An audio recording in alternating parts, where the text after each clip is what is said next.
দয়ার মালিক, জীবনটা গুনায় কাটাইলাম, শয়তানের ধোকায় পড়ে আর গুনাহ করব না। গুনার কারণে হাত না পাক, চোখ না পাক, জিহ্বা না পাক, অন্তর না পাক। সারাটা রাত বিছানায় শুইয়া মোবাইলের দিয়ে তাকাইয়া কবিরা গুনাহ করে করে কাটাইছো রে যুবক। বুকে হাত দিয়া কেউ সাহস নিয়ে দাঁড়াইয়া বলতে পারবি না, হাফিজ ভাই আমার হাতে অ্যান্ড্রয়েড মোবাইল আছে, আমি কোনো গুনাহ করি নাই, কোনদিন রাতের বেলা মোবাইলে গুনাহ দেখি নাই, বলতে পারবি না রে বাবা। কিন্তু কি ক্ষতি করেছো বুঝো না। এই মোবাইলের দিয়ে তাকাইয়া থাকতে থাকতে মাওলার দেওয়া নিয়ামতের ঘুমটারে নষ্ট করে আজকে তোর শরীরে রোগ জন্মাইছো। কারণ আমার আল্লাহর দেওয়া ঘুম, রাতের ঘুম শরীরের জন্য বড় নিয়ামত। শুধু নিয়ামত না, মহা ঔষধ। রাতের বেলা 1 ঘন্টা ঘুমাইবা, দিনের বেলা 6 ঘন্টা ঘুমাইলেও 1 ঘন্টার মর্যাদা হবে না, 1 ঘন্টার কাজা আদায় হবে না। অথচ মোবাইলের দিকে তাকাইয়া আজকে তুমি রাতের ঘুমটা নষ্ট করে শরীর দুর্বল করে ফেলেছো। এরে আল্লাহর বান্দা, এই মোবাইলের কারণে মা বাবার অন্তরে কষ্ট না জানি বরদোয়া করে, শিক্ষকের সাথে বেয়াদবি করেছো মোবাইলের কারণে বরদোয়া করে, ওলামায়ে কেরাম বরদোয়া করে। শুধু তাই না, এই মোবাইলের দিকে তাকাইয়া কিডনি গুলোরে ড্যামেজ করে ফেলেছো। পরীক্ষা করে দেখো রে বাবা, হাত তোমার দুর্বল, চোখের পাওয়ার দুর্বল, তোমার মাথা ব্যথা বেড়ে গেছে, এখন আর বেশি পড়ালেখা করতে পারো না। কিছুক্ষণ মোবাইলের দিকে তাকাইলে মাথা গরম হয়ে যায়। কেউ কেউ মোবাইল চালাইতে চালাইতে রাস্তার পাগল হইয়া ঘুরতেছে না, এরকম পাগল কি গেমস খেলতে খেলতে এখন পাগল হয়ে গেছে রাস্তায়। এরে পর্দার আড়ালের আম্মা জানো, আব্বা জানেরা, একটা সন্তান ভালো হবে না খারাপ হবে, মদিনার নবী বলেন এটা নির্ভর করে মা বাবার আদর্শের উপরে। ক্বালান নবী সাল্লাল্লাহু আলাইহি ওয়া আলিহি ওয়া সাল্লাম, মা মিন মাউলুদিন ইল্লা ইউলাদু আলাল ফিতরা ফাআবাওয়াহু ইউহাউবিদানিহি আও ইউনাজ্জিসানিহি আও ইউমাজ্জিসানিহি ইলা আখিরিল হাদিস। পয়গম্বর বলেন, এই উম্মত, মা বাবায় সন্তানের মূর্তি পূজারি বানায়, অগ্নি পূজারি বানায়, কিন্তু সন্তানটা ভালো ইমানের আলো নিয়ে জমিনে আসে, মা বাবায় তারে গায়রুল্লাহর গোলাম বানায় দেয়।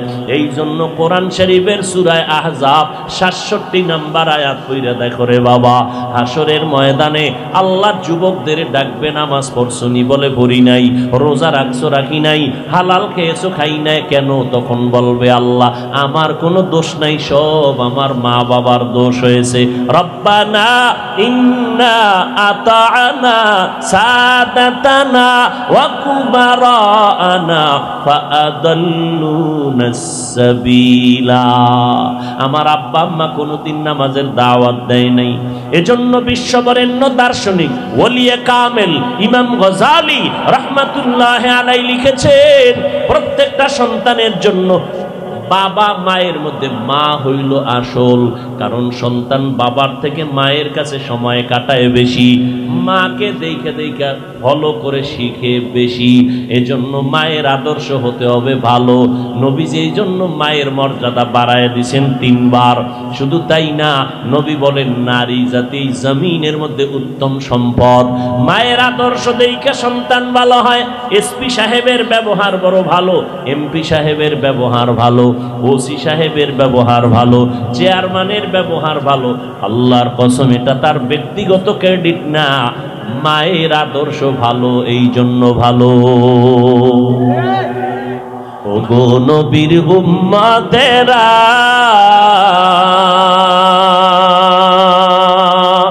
হয়ে আজি দিশাহারা,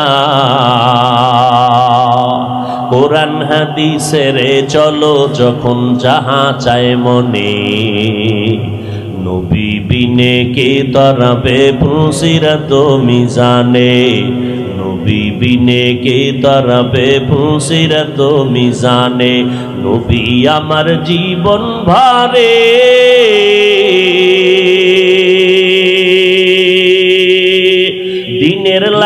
কষ্ট করে দান দান শহীদ করিলেন অহুদেরই ময়দানে নবী বিনে কে তারাবে পুলসিরাত মিজানে নবী বিনে কে তারাবে পুলসিরাত মিজানে নবীর মায়া নাই কি তোমার কেমনে দুঃখ দাও যে আবার দরুদ পড়ো স্মরণ করো প্রথম ঘাটি কাফনে নবী বিনে কে তারাবে পুলসিরাত মিজানে নবী বিনে কে তারাবে পুলসিরাত মিজানে কোথা থেকে আগমন কোথা যেতে হবে কে আনিল কি কারণে জানিলা না এই ভবে সময় থাকিতে করো উন্নতি কামনা সময় ফুরিয়ে গেলে আর তো পাইবা না হ্যাঁ দরুদের ভিতর দিয়ে অনেক দূরে চলে গেছি আধা ঘন্টার বয়ান হয়ে গেছে পড়বেননি বেশি বেশি দরুদ চিন্তা করছেন নিয়ত করে না হ্যাঁ নবী বলেন পৃথিবীর শ্রেষ্ঠ কৃপণ বখিল যে আমার নাম শুনে দরুদ পড়ে না দরুদকে নিজের আপন পুঁজি বানায় নেন আল্লাহ কবুল করেন যাদের আয়োজনে আজকের এই মাহফিল এলাকার যুবক বৃদ্ধ ব্যবসায়ী শ্রমিক চাকুরিজীবী বিভিন্ন শ্রেণী পেশার মানুষ জনপ্রতিনিধি প্রশাসন উলামায়ে হযরত আইম্মায়ে মাসাজিদ প্রত্যেককে আল্লাহ পাকে খেদমতের বরকতে দুনিয়াতে শান্তি পরকালে মুক্তির ব্যবস্থা করে দিন দীর্ঘ সময় উলামায়ে কেরাম আলোচনা করেছেন আপনারা শুনেছেন এখন বাসায় যাওয়ার পালা সারা রাত বয়ান শুনে বিন্দু থেকে বিন্দু কোনো ফায়দা হবে না যদি ফজরের নামাজ ছুটে যায় নামাজ লাগবে নি বর্তমান আরবি মাস রবিউল আউয়াল কোন এক বছরের রবিউল আউয়ালে আমার সৃষ্টির শ্রেষ্ঠ রাসূল পৃথিবীতে আগমন করেছিলেন এবং কোন এক বছরের রবিউল আউয়ালে আমার নবী পৃথিবী থেকে বিদায় নিয়েছিলেন পৃথিবীতে আগমনকে বলে মিলাদুন নবী রাসূল যে পৃথিবী থেকে বিদায় নিলেন এটাকে বলা হয় ওয়াফাতুন নবী নবী আসলেন আর রবিউল আউয়ালে চলে গেলেন মাঝখানে সময় কাটলো কত বলেন 63 বছরের টোটাল বাউন্ডারির নাম সিরাতুন নবী কয়টা শব্দ বললাম মিলাদুন নবী ওয়াফাতুন নবী সিরাতুন নবী এই তিনটা শব্দ একমাত্র শুধুমাত্র কেবলমাত্র আমার সৃষ্টির শ্রেষ্ঠ রহমতের নবীর শানের শব্দ এই তিনটা শব্দ সচরাচর ভিন্ন কোনো নবীর শানে ব্যবহার করা হয় না মিলাদুন নবী অর্থ আমাদের সুপরিচিত নবীজির জন্ম মোবারক ওয়াফাতুন নবী অর্থ আমাদের সুপরিচিত নবীজির ইন্তেকাল সিরাতুন নবী অর্থ আমাদের সুপরিচিত নবীর জীবন আদর্শ জীবন ইতিহাস নবী রবিউল আউয়ালে আসলেন আবার রবিউল আউয়ালে চলে গেলেন আসার মাসটাও রবিউল আউয়াল বিদায়ের মাসও রবিউল আউয়াল দিনও ছিল সোমবার এসেছিলেন সুবহ সাদিকের সময় আল্লাহর কুদরত কি ঠিক দাফন হয়েছে সেই তাহাজ্জুদের সময় সুবহ সাদিকের আগে ইন্তেকাল সোমবার দাফন হয়েছে বুধবার ইন্তেকালের টাইম জোহরের নামাজের আগে চাশতের সময় সোমবার দাফন হয়েছে বুধবার রাতের শেষ ভাগে তাহাজ্জুদের সময় সংক্ষেপ কথা, রসুল পৃথিবীতে আসলেন কেন, আবার চলে গেলেন কেন? গেলেন কি রেখে গেলেন? আসলেন কি নিয়া, গেলেন কি রেখে? মাত্র এই দুইটা প্রশ্নের জবাব যত সংক্ষেপে বাড়ি দিয়া বিদায় নিব। যেহেতু আজকের রাত জুমার রাত, বরকতের রাত, কালকে জুমা, 5 ওয়াক্ত না পড়লেও জুমা ছাড়া যাবে না। এরা মুসল্লি। কেমন মুসল্লি?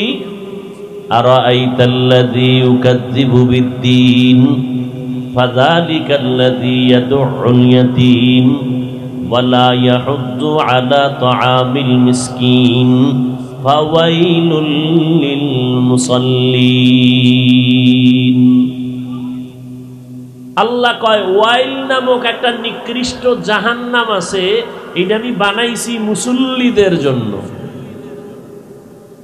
নিকৃষ্ট ওয়াইল নামক জাহান্নাম মুসল্লিদের জন্য, নামাজি মুসল্লি। এইবার বুঝেন আপনি কোন মুসল্লি।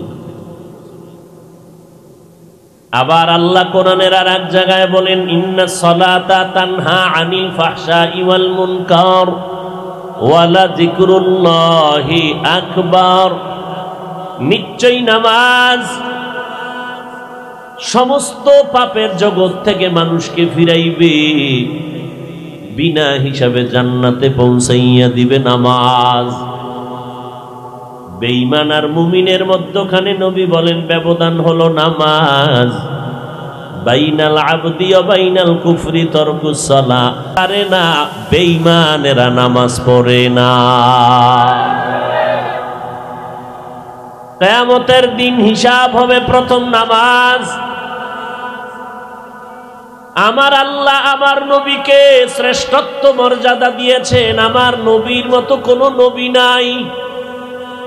এই মর্যাদা দিয়েছেন কে? জবান খুলেন, কে দিয়েছেন? কেমন সে আমার আল্লাহ? আমার ওই আল্লাহর মতো দ্বিতীয় কোনো আল্লাহ নাই। কেমন নবী আমার? যেই নবীর মতো কোনো নবী নাই। এমন শ্রেষ্ঠ মর্যাদা দিয়েছেন আমার আল্লাহ। আমার আল্লাহ নবীরে এত মর্যাদা দিয়েছেন, এগুলোর যদি আল্লাহর কোরআনের আয়াতগুলো কি কি কারণে দিয়েছেন শুধু তেলাওয়াত করি রাত পার হয়ে যাবে। আল্লাহ বলেন আমার নবীরে আমি সম্মান দেওয়ার অনেক কারণ, এর মধ্যে এক কারণ ইন্না আতাইনা কাল কাউসার। আমি আমার নবীকে কাউসার দান করেছি। আমি মুসা নবীকে কাউসার দান করি নাই, ইব্রাহিম নবীরে কাউসার দান করি নাই। অথচ তারা রসুল, তারা আমার বন্ধু। মুহাম্মদ আমার বন্ধু, ঈসা নবীও বন্ধু, ইব্রাহিম আমার বন্ধু, মুসা নবী বন্ধু, ইসমাইল আমার বন্ধু, নূহ নবী আমার বন্ধু। এই জমিনে যত মসজিদ আছে একটু বলেন এগুলো কার ঘর? সব আল্লাহর ঘর।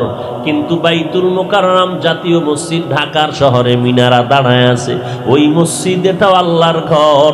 মক্কা নগরীতে যেই বাইতুল্লাহ আছে এটাও আল্লাহর ঘর। ব্যবধানটা কি জানো? ওই ঘরটাকে আল্লাহ ডাইরেক্ট ইশারা করে বলে না এটা আমার ঘর, বাইতুল্লাহকে বলে এটা আমার ঘর। এজন্য ওই ঘরের এত দাম।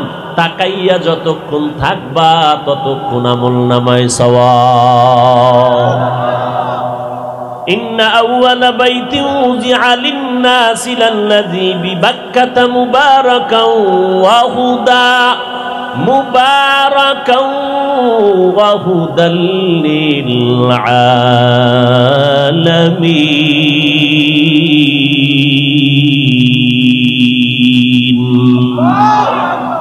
কালামে জিন্দা কুরআনে হাকিম হিকমতে উলায়া জালাসতু কদিম বখা কুরআ কালামুল্লাহ বশনো কদিমাস্তি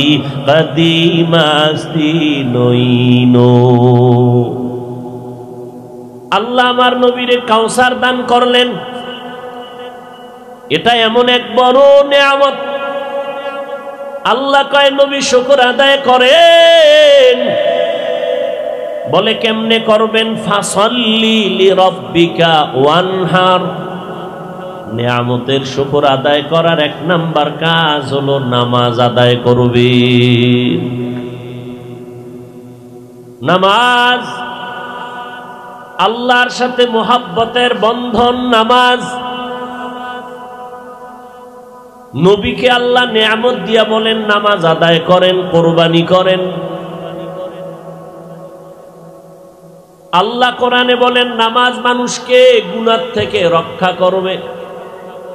বড় দুঃখ, আজ মুসলমান দাবি করে নামাজ পড়ে না, আর অধিকাংশ নামাজি সুদের ব্যবসা ছাড়ে না। নামাজও পড়ে, মিথ্যা কথা বলে, অন্যের হক নষ্ট করে।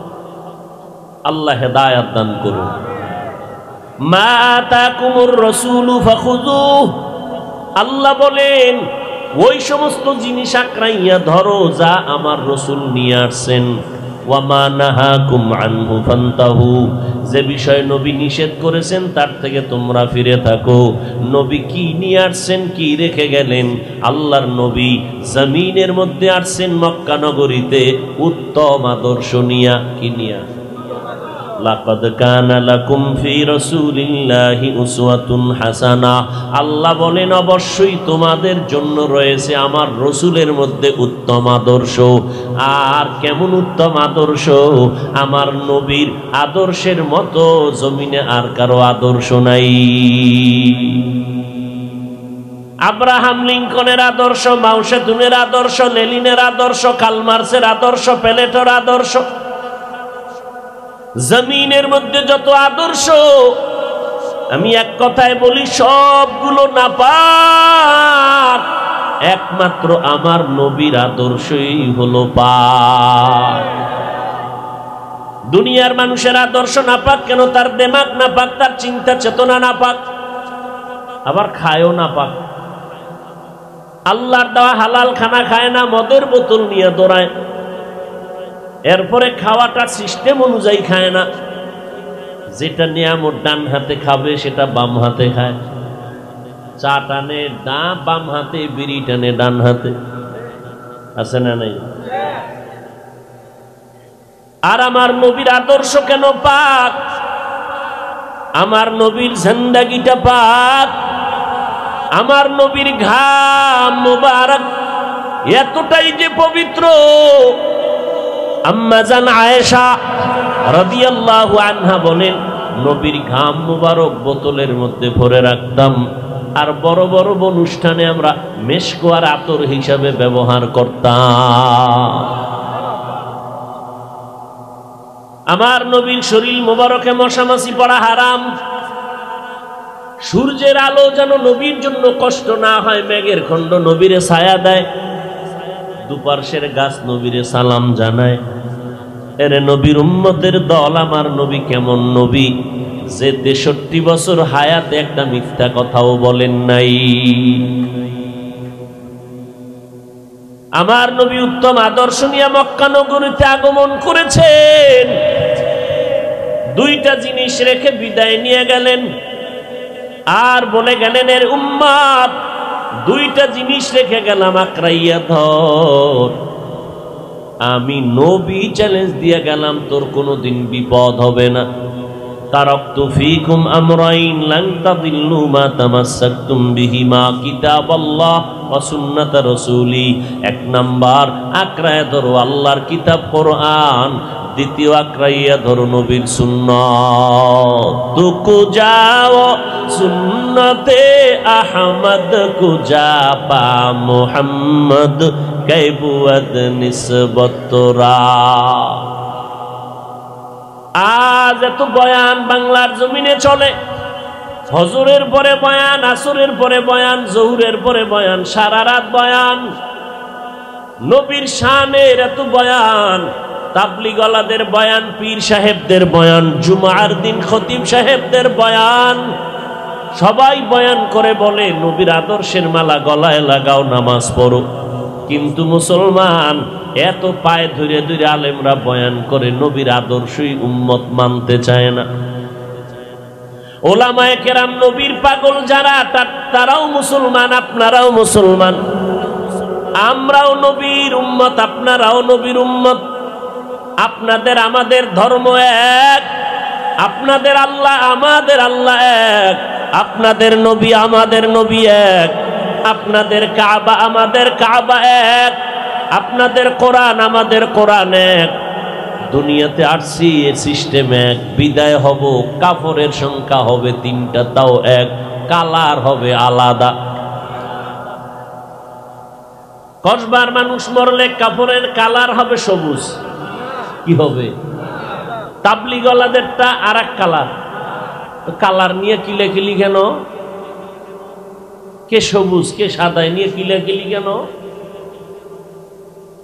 মরণকালে সবার কাফনের কালার হবে এক, কবরের সাইজও হবে এক, দাফন দিয়ে সব চলে যাবে। 2জন ফেরেশতা আসবে, প্রশ্ন করবে 3টা, তাও সবার বেলায় এক। রবের পরিচয় দাও, ধর্মের পরিচয় দাও, রহমাতুল লিল আলামিনের পরিচয় দাও। তুমি ধনী না গরিব, শিক্ষিত না মূর্খ, কোনো প্রশ্ন নাই, প্রশ্ন 3টা। দুনিয়াতে পরীক্ষার হলে যাওয়ার আগে কোন পরীক্ষার্থী যদি প্রশ্নটা আগে জানতে পারে, বিনা প্রতিদ্বন্দ্বিতায় পাস। প্রশ্ন ফাঁস হয়ে গেলে তার চাকরি নাই। কিন্তু আমার মালিক বলে, ও বান্দা, কবরে যাওয়ার আগে 3টা প্রশ্ন করা হবে, আগেই ফাঁস করে দিলাম। এরপরেও যদি পাস করতে না পারো, শাস্তি হবে বড় কঠিন।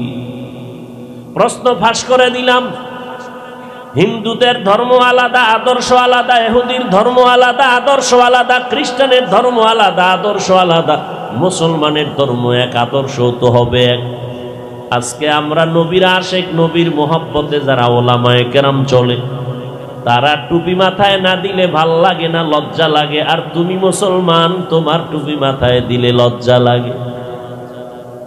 ওলামায়ে কেরাম আহলে হক দাড়িটা লম্বা না করতে লজ্জা পায়, আর তুমি দাড়ি রাখলে লজ্জা পাও। আমাদের ওলামায়ে কেরাম নামাজ না পড়লে লজ্জা লাগে, আর তোমার নামাজ পড়তে লজ্জা লাগে। আমাদের নবীর আশেক ওলামায়ে কেরাম নবীর সুন্নাত অনুযায়ী, নবীর তরিকায় চলে, নামাজ না পড়তে লজ্জা পায়। তোমার নামাজ পড়তে বড় লজ্জা লাগে, মসজিদে ঢুকতে লজ্জা লাগে। এই বাহাদুরি কেন রে বাবা? কয়দিন এই জমিনের মধ্যে বসবাস করবা? তোমার পায়ে ধরে ধরে এত বিনয়ের সাথে বলা হয়, এরপরেও তুমি চ্যালেঞ্জ দিয়া আলেমদের বিরুদ্ধাচরণ করো। টুপি মাথায় দিব না, কার শক্তি আছে টুপি দিবে? আমি নামাজ পড়বো না, কার শক্তি আছে আমাকে নামাজের বারান্দায় নিবে? ও বাবা, যতই বাহাদুরি করো, নমরুদ, হামান, সাদ্দাদের মতো বাহাদুর হতে পারো নাই, পারবাও না। আল্লাহ এদেরকে ধ্বংস করে দিয়েছেন। আজকে বড় দুঃখ লাগে, হিন্দুদের মন্দিরে গিয়া যদি 6 মাস ডেলি 1 ঘন্টা করে বয়ান করতাম, আমার অন্তর বলে ইনশাআল্লাহ, আল্লাহর উপরে ভরসা করে বলি, 6 মাস বয়ান করলে হিন্দুদের সব মন্দিরের, হিন্দু পাড়ার সবাই নবীর পাগল হয়ে যাইত। কিন্তু 12টা মাস খানা নাই, ঘুম নাই, মুসলমানের পিছনে বয়ান করি, পাও দইরা দইরা বয়ান কইরা তো একবারও বলি নাই ব্যবসায়ীরা ব্যবসা ছেড়ে দাও, ও চাকরিজীবীরা চাকরি ছেড়ে দাও, ও স্কুলে পড়ুয়ারা স্কুল ছেড়ে দাও, একবার ওই কথা বলি না। কলেজওয়ালারা কলেজ ছেড়ে দাও, ব্যবসা ছেড়ে দাও, চাকরি ছেড়ে দাও, একবারও বলি না। লম্বা টুপি লাগাও, পাঁচকল্লি টুপি লাগাও, একবারও বলি না। কওমি মাদ্রাসায় না পড়লে গুনাহ হবে, জীবনে বলি নাই। তাবলিগে না গেলে জাহান্নামে যেতে হবে, বলি নাই। ও বান্দা, কওমি মাদ্রাসায় না পড়লে জাহান্নামে যাওয়া লাগবে, বলি নাই। পীরের কাছে যদি না যাও জাহান্নামে যেতে হবে, বলি নাই। পায়ে দইরা দইরা 2টা কথা তোমাদের অন্তরে ঢুকাইতে চাই। 1 নাম্বার, দুনিয়াতে যতদিন থাকবা গোলামি করবা আমার আল্লাহর, আর আদর্শ মানবা মদিনা। ও গো নবীর উম্মতেরা,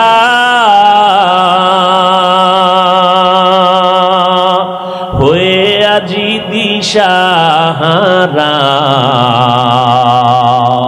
কোরআন হাদিসের চলো যখন যাহা চায় মনে, নবী বিনে কে তরাবে ফুসিরাত মিজানে, নবী বিনে কে তরাবে ফুসিরাত মিজানে। নবী আমার জীবন ভরে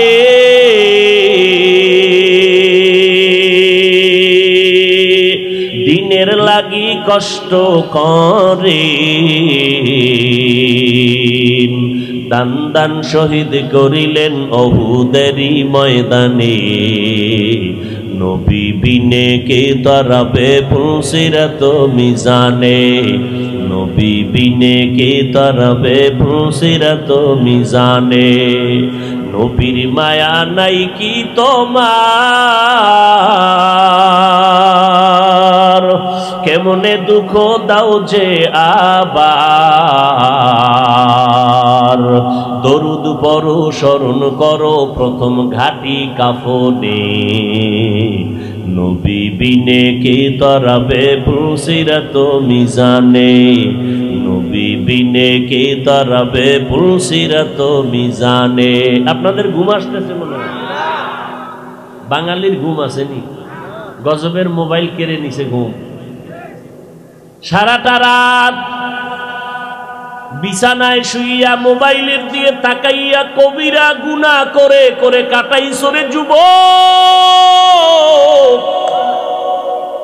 বুকে হাত দিয়া কেউ সাহস নিয়া দাঁড়াইয়া বলতে পারবি না হাফিজ ভাই আমার হাতে অ্যান্ড্রয়েড মোবাইল আছে, আমি কোনো গুনাহ করি নাই, কোনদিন রাতের বেলা মোবাইলে গুনাহ দেখি নাই, বলতে পারবি না রে বাবা। কিন্তু কি ক্ষতি করেছো বুঝো না। এই মোবাইলের দিয়ে তাকাইয়া থাকতে থাকতে মাওলার দেওয়া নিয়ামতের ঘুমটারে নষ্ট করে আজকে তোর শরীরে রোগ জন্মাইছো। কারণ আমার আল্লাহর দেওয়া ঘুম, রাতের ঘুম শরীরের জন্য বড় নিয়ামত। শুধু নিয়ামত না, মহা ঔষধ। রাতের বেলা 1 ঘন্টা ঘুমাইবা, দিনের বেলা 6 ঘন্টা ঘুমাইলেও 1 ঘন্টার মর্যাদা হবে না, 1 ঘন্টার কাজা আদায় হবে না। অথচ মোবাইলের দিকে তাকাইয়া আজকে তুমি রাতের ঘুমটা নষ্ট করে শরীর দুর্বল করে ফেলেছো। এরে আল্লাহর বান্দা, এই মোবাইলের কারণে মা বাবার অন্তরে কষ্ট না জানি বরদোয়া করে। শিক্ষকের সাথে বেয়াদবি করেছো, মোবাইলের কারণে বরদোয়া করে। ওলামায়ে কেরাম বরদোয়া করে। শুধু তাই না, এই মোবাইলের দিকে তাকাইয়া কিডনি গুলারে ড্যামেজ করে ফেলেছো। পরীক্ষা করে দেখো রে বাবা, হাত তোমার দুর্বল, চোখের পাওয়ার দুর্বল, তোমার মাথা ব্যথা বেড়ে গেছে, এখন আর বেশি পড়ালেখা করতে পারো না। কিছুক্ষণ মোবাইলের দিকে তাকাইলে মাথা গরম হয়ে যায়। কেউ কেউ মোবাইল চালাইতে চালাইতে রাস্তার পাগল হইয়া ঘুরতেছে। না এরকম পাগল? কি গেমস খেলতে খেলতে এখন পাগল হয়ে গেছে রাস্তায়। এরে পর্দার আড়ালের আম্মা জানো, আব্বা জানেরা, একটা সন্তান ভালো হবে না খারাপ হবে, মদিনার নবী বলেন এটা নির্ভর করে মা বাবার আদর্শের উপরে। ক্বালান নবী সাল্লাল্লাহু আলাইহি ওয়া আলিহি ওয়া সাল্লাম, মা মিন মাউলুদিন ইল্লা ইউলাদু আলাল ফিতরা ফাআবাওয়াহু ইউহাউবিদানিহি আও ইউনাজ্জিসানিহি আও ইউমাজ্জিসানিহি ইলা আখিরিল হাদিস। পয়গম্বর বলেন, এই উম্মত, মা বাবায় সন্তানের মূর্তি পূজারি বানায়, অগ্নি পূজারি বানায়, কিন্তু সন্তানটা ভালো ইমানের আলো নিয়ে জমিনে আসে, মা বাবায় তারে গায়রুল্লাহর গোলাম বানায় দেয়। এই জন্য কোরআন শরীফের সূরা আহজাব 67 নম্বর আয়াত পড়ে দেখো রে বাবা, হাসরের ময়দানে আল্লাহ যুবকদের ডাকবে, নামাজ পড়ছনি বলে পড়ি নাই, রোজা রাখছো রাখি নাই, হালাল খেয়েছো খাই নাই কেন? তখন বলবে আল্লাহ আমার কোনো দোষ নাই, সব আমার মা বাবার দোষ হয়েছে। রব্বানা ইন্না আতা'না সাদাতানা ওয়া কুবারানা ফাআদাল্লুনাস সাবিলা। আমার আব্বা আম্মা কোনোদিন নামাজের দাওয়াত দেয় নাই। এজন্য বিশ্ববরেণ্য দার্শনিক ওলিয়ে কামেল ইমাম গজালি রাহমাতুল্লাহ আলাইহি লিখেছেন, প্রত্যেকটা সন্তানের জন্য বাবা মায়ের মধ্যে মা হইল আসল। কারণ সন্তান বাবার থেকে মায়ের কাছে সময় কাটায় বেশি। মাকে দেখে দেখে ফলো করে শিখে বেশি। এজন্য মায়ের আদর্শ হতে হবে ভালো। নবীজি এই জন্য মায়ের মর্যাদা বাড়ায় দিয়েছেন 3 বার।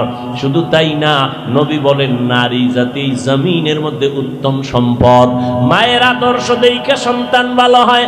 এসপি সাহেবের ব্যবহার বড় ভালো, এমপি সাহেবের ব্যবহার ভালো, ওসি সাহেবের ব্যবহার ভালো, চেয়ারম্যানের ব্যবহার ভালো। আল্লাহর কসম, এটা তার ব্যক্তিগত ক্রেডিট না, মায়ের আদর্শ ভালো, এই জন্য ভালো। মা আপনার আদর্শের দ্বারা সন্তান ভালো হবে। ছোট একটা বাচ্চা বাবার হাতে ধরে গেছে বাজারে, ফল কিনবে কাঁচা বাজারের পাশে। বাচ্চা হাতে ধরা, ফল কিনার আগেই বাচ্চার দোকান থেকে একটা ফল কিনে মুখে, ফল ধরে মুখে দিল। বাবার লজ্জায় মাথা হেঁট হয়ে গেল। আমি ফল কিনি নাই, অন্যের ফল না জিজ্ঞাস করে ধরা, এটা তো অপরাধ। ফল কেনা বাদ দিয়া মাথা গরম, ইজ্জতের উপরে আক্রমণ হয়েছে। ডাইরেক্ট বাসায় গিয়া ম্যাডামকে ডাক দিছে, এই ম্যাডাম, জীবনে কোনোদিন অন্যের জিনিস না বইলা ধরছো? না। সন্তান ধরলো কেন? হয়তো অপরাধটা আমি করছি, না হয় তুমি করেছো, না সন্তানেই খারাপ হতে পারে। বলে আল্লাহর কসম আমি কোনোদিনই অপরাধ করি নাই। স্ত্রী বলে আমার তো মনে পড়ে না। কয় খুঁজো। দীর্ঘ টাইম ভাবার পর বাচ্চার মা ডেকে বলে হ্যাঁ মনে পড়ে গেছে, আমার বাবার বাড়ি থাকার সময় আমি আমার বাবার বাড়ির পাশের বাড়ির গাছের একটা ফল আমি জিজ্ঞাসা না করে ধরে খেয়েছিলাম, এই জন্য সন্তানের উপরেই আসর পড়ে গেছে। গাছ তোমার নাম কি? গাছ ভালো তো ফল ভালো। মা বাবা যদি ভালো আদর্শের হয়, সন্তান ভালো। এরে আল্লাহর বান্দা, এই জন্য কিয়ামতের দিন যুবক বলবে মা বাবার কারণে আমি নামাজ পড়ি নাই, রোজা রাখি নাই। আল্লাহ বলবে তোরে তো আমি ভালো মন্দ যাচাই করার বিবেক দিলাম, বিবেক দিয়ে সঠিক পথে কেন চলো নাই? আমার আদালতে আজকে তোমার বিবেকের বিচার হবে। ইন্নাস সামআ ওয়াল বাসারা ওয়াল ফুআদ কুল্লু উলাইকা কানা আনহু মাসউলা। সন্তান দুর্বল হয়ে যাবে, ডেকে বলবে হে মালিক আমার বিবেকের বিচার হবে। বলে হ্যাঁ হবে। আল্লাহ আমার একটু আবদার আছে, ও আল্লাহ আমারে যদি তুমি শাস্তি যাই দাও, আমার মা বাবারে তার ডবল শাস্তি দিতে হবে। রব্বানা আতিহিম যিফাইনি মিনাল আযাব ওয়ালআনহুম লা'নান কাবীরা। সন্তান বলবে আমাকে যে শাস্তি দাও তার ডবল শাস্তি মা বাবাকে দাও। এরে আব্বা জানেরা, আম্মা জানেরা, একটু কি চিন্তা করেছেন আল্লাহ পাক সন্তান দান করেছেন? কত মানুষ বিয়া হয় সন্তান পায় না, কত মাজারে কত জায়গায় তাবিজ নিল কোনো সন্তান পেল না। আর আল্লাহ আপনাকে সন্তান দিয়েছেন, সন্তানটাকে মানুষ বানাইয়া যাবেন। আমি এ কথা বলি না সন্তানকে বড় হুজুর বানান না। সন্তান স্কুলে পড়ে আলহামদুলিল্লাহ, কলেজে পড়ে আলহামদুলিল্লাহ। সন্তানকে ডাক্তার বানাবেন আলহামদুলিল্লাহ, ইঞ্জিনিয়ার বানাবেন আলহামদুলিল্লাহ। তবে আম্মা জানের কাছে অনুরোধ, সন্তানটাকে ডাক্তার বানাইবেন, তবে বেয়াদব বানাবেন না। সন্তানটাকে ইঞ্জিনিয়ার বানাবেন, বেয়াদব বানাবেন না। সন্তানের ব্যবহারে কোনো আলেম যেন কষ্ট না পায়, সন্তানের আচরণে কোনো মুরব্বী যেন কষ্ট না পায়, সন্তানের ব্যবহারে মা বাবার কলিজায় যেন কষ্ট না যায়, সন্তানের আচরণে যেন কোনো বন্ধু বান্ধব কষ্ট না পায়। ও যুবক সাবধান, এই জমিনে আর নবী আসবেন না, আবু বকর আসবেন না, ওমর ওসমান আলীকে আর পাবা না। এই দায়িত্বের জায়গায় বসে থাকবে উলামায়ে কেরাম। এদেরকে বুকে লাগাও, এদের পাইলে হাতে হাত লাগাইয়া দোয়া নাও। আলেমের নেক নজর যখন লাগবে হেদায়েতের দরজা খুলে যাবে। আর ওদিকে মা বাবার দোয়া নিয়ে চলো রে যুবক। আজকে তুমি ভাবতেছো স্কুল কলেজে পড়ি, এটি কেমন করে সম্ভব? ওরে যুবক, একটু জিহ্বা নাড়ায় হাকিকতে আসল জবাবটা দাও, মিথ্যা বলবা না। জীবনে মাদ্রাসায় পড়ে নাই, জেনারেল লাইনে পড়েছে যুবক। স্কুল কলেজে পড়ে 5 বেলার নামাজি আছে না নাই? আল্লাহ বিবেক দিছে, প্রশ্ন করো তুমি কেন পারো না রে বাবা? তোমার মতো যুবক র্যাব আর্মি পুলিশ বিডিআরের চাকরি করে নামাজ পড়ে, তুমি কেন পারো না? তোমার মতো যুবক রাস্তায় গাড়ি চালায়, 5 বেলার নামাজ পড়ে, তুমি কেন পারো না? ও যুবক, তোমার মতো বান্দা কৃষি কাজ করে, গামছা বিছাইয়া নামাজ পড়ে, তুমি কেন পারো না? তোমার মতো যুবক সন্তান শ্রমিকের কাজ করে, নামাজ ছাড়ে না, তুমি কেন পারবা না রে বাবা? এরে আম্মা জান, আপনার মতো কত মা এই জমিনে এই এলাকায় ঘুরে ঘুরে দেখবেন 5 ওয়াক্ত নামাজ পড়ে, তাহাজ্জুদের নামাজও পড়ে, আপনি কেন পারবেন না? এসপি সাহেবের মা, ওসি সাহেবের মা, চেয়ারম্যানের মা, এদের আচরণ ভালো হওয়ার কারণ মা বড় নামাজি, মায়ের দোয়ার কারণে কপাল খুলে গেছে। এরে বান্দা, আমি ঘটনা বলি, 2-3 দিন ধরে একটা ঘটনা আমি উম্মতের শুনাই। 2টা ভাই, ছোট ভাই বিয়া শাদী করে সংসার করে, বড় ভাই এখনো বিয়া করে নাই, বয়স বেড়ে গেল। ছোট ভাই একদিন জিজ্ঞাসা করে, ভাইজান বিয়া করেন না কেন? বয়সের সীমা চলে যাচ্ছে, কেন বিবাহ করেন না? বড় ভাই কয়, বিয়া করবো কি, মাইয়া আসেনি দুনিয়ায়। কয়, মেয়ের কি অভাব? বলে, আমি যেমন চাই তেমন মেয়ে পাই না। ভালো করে শুনো রে যুবক, ও যুবতী বোনেরা, ভালো করে শুনো। এই জমিনের মধ্যে তোমার মতো যুবতী বোন 5 ওয়াক্ত নামাজ পড়ে, কলেজে পড়ে, অভাব নাই। মিথ্যা বলছি? ওরে বোন, তুমি কেন পারবা না? এ যুবক, মোবাইল চালাইয়া অন্যের চরিত্রের উপরে হামলা করেছো, অন্য মেয়ের উপরে। তোর বোনের ইজ্জতের উপরে যদি কেউ হামলা করত, তুমি তো মেনে নিতে পারতা না। যদি এই চিন্তা করতা, তুমি অন্যের চরিত্রের উপর আক্রমণ করতে পারতা না। ও যুবকেরা ভালো করে শুনো, যুবতী বোনেরা ভালো করে শুনো। আজকে মোবাইলের দ্বারা কত যুবকের চরিত্র ধ্বংস করেছে রে বোনেরা। তোমার যদি একটা ভাই থাকে, সেই ভাইয়ের উপরে কোনো মেয়ে যদি চরিত্রের কলঙ্কের দাগ বসায়, তুমি বোন মেনে নিতে পারবা না। এই চিন্তা যদি অন্তরে নিতা, তুমি কোনো যুবকের চরিত্রে আক্রমণ করতে পারতা না। এরে আল্লাহর বান্দা বান্দিরা, বড় ভাই বলে, আমার পছন্দের মেয়ে নাই, যা চাই এমন মেয়ে তো পাই না।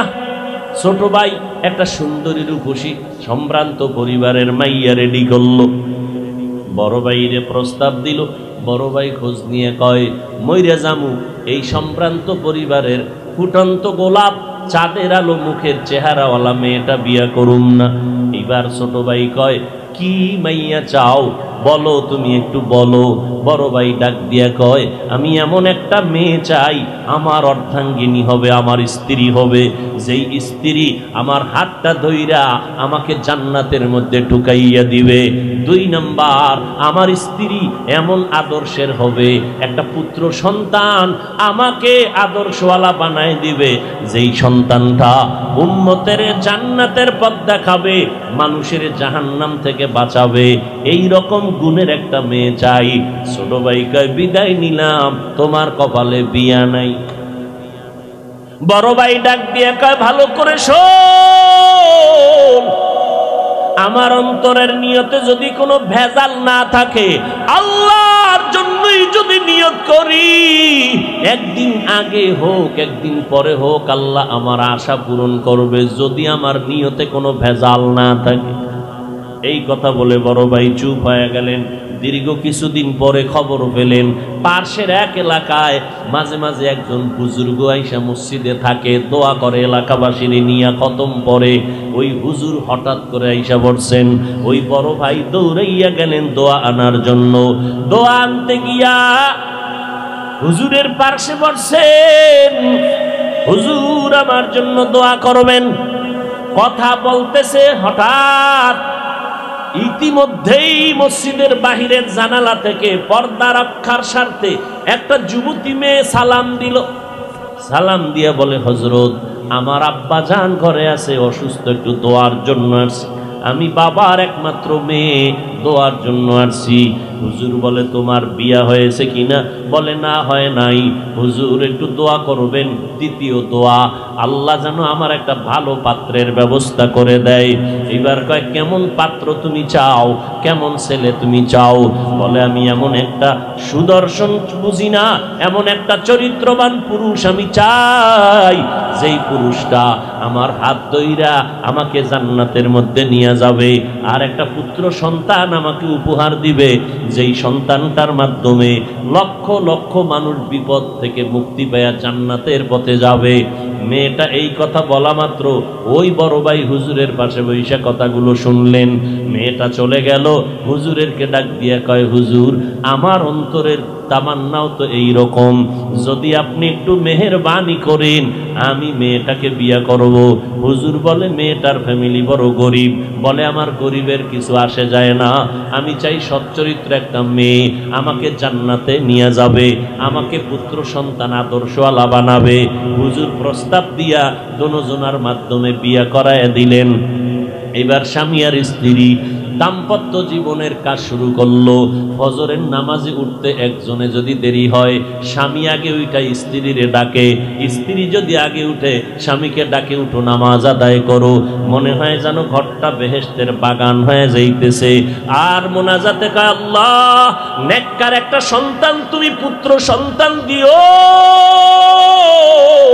দুইজন মিলিয়া যখন চোখের পানি ছেড়ে দোয়া করে, আল্লাহ তাআলা মহিলার গর্ভে একটা পুরুষের মাধ্যমে নেককার সন্তান দিলেন, যেই সন্তানটা জমিনের মধ্যে আসিয়া মায়ের আদর্শ পাইয়া গোটা সিরিয়া মিশর বিজয় করে বাইতুল মুকাদ্দাসের উপরে বেঈমান ইহুদির চক্রান্ত, ওই আল্লাহর বান্দা ওখান থেকে বাইতুল মুকাদ্দাসকে হস্তগত করলেন। দুনিয়ার শত কোটি মুসলমানকে বিজয়ের মালা পরাইলেন। ওই সন্তানের নাম ইতিহাসের পৃষ্ঠা খুলিয়া দেখো, অথবা গুগলে সার্চ দিয়ে দেখবা সুলতান সালাউদ্দিন আইয়ুবী। গুগলে সার্চ দিয়ে দেখো কেমন মায়ের কেমন সন্তান, সুলতান সালাউদ্দিন আইয়ুবী। সিরিয়াকে বিজয় করেছেন, মিশরে বিজয় করেছেন, বাইতুল মুকাদ্দাসকে বিজয় করেছেন। ইতিহাসের পৃষ্ঠায় সালাউদ্দিনের নাম স্বর্ণাক্ষরে লেখা। এজন্যই বলেছি এমপি সাহেবের ব্যবহার ভালো, কসম খোদার পেছনে তার মায়ের আদর্শ ভালো। এসপি সাহেবের ব্যবহার ভালো কেন? তার মায়ের আদর্শ ভালো। চেয়ারম্যান সাহেবের ব্যবহার আর আদর্শ ভালো কেন? মায়ের দোয়া আছে, মায়ের আদর্শ ভালো। কেমন এসপি সাহেব ছুটি পাইয়া বাড়ি গেছে, খানার টেবিলে বসে, আম্মাজানের সামনে তোর এসপিগিরি চলে না। আম্মাজান নাম নিয়ে কয় বাবা আমি মা তোর বুড়া হয়ে গেছি, কয়দিন বাঁচবো জানি না, মরে যাব। খানার টেবিলে একটা দাবি করব, মানবিনি? এসপি সাহেব কয় আম্মু আমি মানবো ইনশাআল্লাহ। কি দাবি করো? মা ডাক দিয়ে কয় বাবা সম্মানের চেয়ার পাইছো, সম্মানের চেয়ারে তোরে আল্লাহ বসাইছেন। আমি মায়ের দাবি হইল মরিয়া গেলে যাবি, রিজিকের মালিক আল্লাহ, কোনোদিন গরিবের উপরে জুলুম করবি না, হারাম টাকা খাবি না, মিথ্যা কথা বলবি না। এইবার আমি হাফিজুর রহমানের 13 বছরের বয়ান তার অন্তরে ঢুকে নাই। মা যখন একটু ওয়াদা করায় দিছে, এবার পাক্কা নিয়ত করছে। চেয়ারের মধ্যে বসছে আইসা, এবার দেখে টেবিলের তলে টাকার অবস্থা। কয় লাথি মেরে টাকা ফালায় দেও, আমার মায়ের কথা আমি অমান্য করব না। এই জন্য বলি রে যুবক, কপাল বুঝি বন্ধ। কত যুবকের চেহারা দেখলে কলিজা ঠান্ডা হয়ে যায়। 5 বেলার নামাজ পড়ে, দাড়িওয়ালা, স্কুলে পড়ে, কিন্তু ব্যবহার এত ভালো, দেখা হলে সালামটা আগে দেয়, মোনাজাতে কান্না করে। অথচ তুমি মোনাজাত ধরো, তোমার চোখে পানি নাই। কারণটা কি রে বাবা? ওই মা বাবাই তোমার উপরে বেজার, গুনার কারণে আমার আল্লাহ তোমার উপরে বেজার। এখনো কি সময় নাই তওবা করবা? আল্লাহর কোরআনটা কি মিথ্যা মনে করেছো? নবীর কথা কি মিথ্যা মনে করেছো রে বাবা? সময় থাকতে এখনো সময় আছে, তওবা করে নাও। দুনিয়াটা কিছুই না, কত প্রাণ চলে গেল চোখের সামনে। আল্লাহর কাছে তওবা করো। আল্লাহর কোরআনের কথা মিথ্যা না রে বাবা। গুনাহ নিয়ে কবরে গেলে জাহান্নাম, নেক আমল নিয়ে কবরে যাবা জান্নাত পাইবা। ও আল্লাহর বান্দারা, হেদায়েতের মালিক আমার আল্লাহ। আবু জাহাল 13 বছর নবীর বয়ান শুনলো, তারপরও নবীর আদর্শ মানলো না, কালেমা পড়লো না। ওদিকে ওমরের মতো বান্দা তরবারি নিয়া নবীর গর্দান কাটতে গিয়া এক পর্যায়ে হেদায়েতের মালা গলায় নিয়ে আসলো। এই জমিনে আবু জাহালের মতো শক্ত অন্তরওয়ালা কিছু মানুষ, হাজারো বয়ানে তাদের দিল নরম হবে না, তওবা করবে না। আবার একদল ওমরের মতো বান্দা প্যান্ডেলে গুনাহ নিয়ে ঢুকবে, হঠাৎ মরণের কথা স্মরণ হবে, গুনার কথা স্মরণ হবে, চোখের পানি ছেড়ে ডাকবে, ও দয়ার মালিক, জীবনটা গুনায় কাটাইলাম, শয়তানের ধোকায় পড়ে আর গুনাহ করব না। গুনার কারণে হাত না পাক, চোখ না পাক, জিহ্বা না পাক, অন্তর না পাক, আজকে থেকে তওবা করে নিলাম। জীবনে মরিয়া গেলে নামাজ ছাড়ব না, আর কোনোদিন মা বাবারে কষ্ট দিব না, ওলামায়ে কেরামের বিরোধিতা করে গুনাহগার হব না, নবীর তরিকা মেনে চলব, দেশের বিরুদ্ধে জাতির বিরুদ্ধে কোনো ষড়যন্ত্র করব না। ওমরের মতো হেদায়েতের মালা পরিয়া বান্দা বিদায় নিবে। ও আল্লাহর বান্দারা, যাদের গুনার কথা স্মরণ হয়, কবরের আযাবের কথা মনে হয়, আল্লাহর কাছে মনে মনে ডাকেন আর তওবা করেন, আর নামাজ ছাড়বেন না, বেপরদায় চলবেন না, দাড়ি আর কাটবেন না, নবীর তরিকার বাহিরে চলবেন না। এই রবিউল আউয়ালে নবীর আদর্শের মালাটা গলায় লাগান, আর ওলামায়ে কেরামের পরামর্শ নিয়ে চলবেন, মা বাবার দোয়া নিয়ে চলবেন। কারণ মায়ের দোয়া ছাড়া আমি বান্দা চেয়ারে বসতে পারি নাই। মা বাবার চোখের পানির কারণে যুবক তুমি পরীক্ষায় পাশ করেছো, মা বাবার চোখের পানি আর দোয়ার দ্বারা আজকে তুমি টাকা পয়সা বাড়ি গাড়ির মালিক হয়েছো। অতএব মা বাবার দোয়া নিয়ে সামনে আগাইবা, আর নামাজ ছাড়বা না, গুনাহ করবা না, নবীর তরিকার বাহিরে চলবা না। তওবা করার মতো যদি অন্তর তৈরি হয়, মুনাফিকি যদি না থাকে, খাঁটি তওবার নিয়তে দুটো হাত আল্লাহকে দেখায়া দাও। আয় আল্লাহ, হাতগুলো কবুল করে নেন, তওবা কবুল করে নেন, তওবার উপরে মজবুত হইয়া চলার তৌফিক দান করেন, আমিন।